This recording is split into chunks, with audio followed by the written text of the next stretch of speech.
Do you remember Jackanory? Yeah, they used to tell the stories. Well, they had a guy on Jackanory telling the story of Cinderella, but they didn't realise he was dyslexic. And it went something like this. Once upon a time, there was a beautiful young girl called Cinderella, who lived in a large mansion with her two ugly sisters and sticky wet mother. Now, Cinderella worked very hard, flogging screws, weaning clindos, and shivelling shut. In fact, by the end of the day, Cinderella was mucking facked. Now, Cinderella had two sisters, and they were called Mary Hinge and Betty Swallocks. And they both had tickets to go to the Gall. But they wouldn't let Cinderella go. In fact, her only friend was Buttons, and he wasn't speaking to Cinderella because she wouldn't cook his sock. Later that night, Cinderella was sitting there all alone, and suddenly there was a hooking huge bang, and a little old lady appeared. Shinder's writ herself. "Phoo the hooky you," she cried. "Phoo the hooky you." "Don't be afraid," said the woman. "I'm your gary fod mother."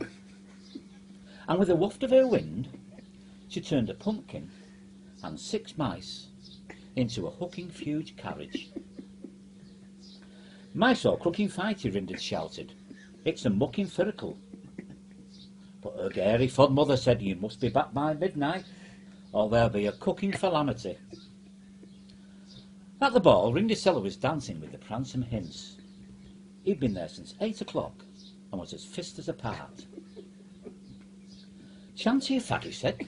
"Shanty a fag." Suddenly the clock struck 12, and Cinderella pucking panicked and went running out of the ballroom, tripping bass over ollocks. "Bumcack! Bumcack!"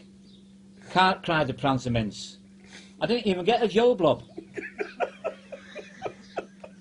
And looking down, he spotted Cinderella's slash glipper, and picking it up said, "Whoever this glipper sits, I shall marry."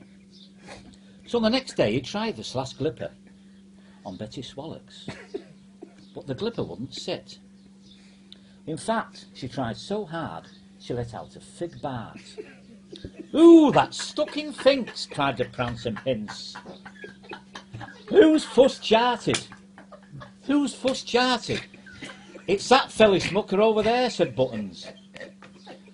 So he tried the slash glipper on Cinderella, and the glipper sitted, pucking perfectly, and taking hold of Cinderella's hand, took her upstairs and bagged her shames out. And later, Cinderella and the pransome hints were both married, and Cinderella ended up with 8 children and a foal swanny. Every credit. How brilliant was that?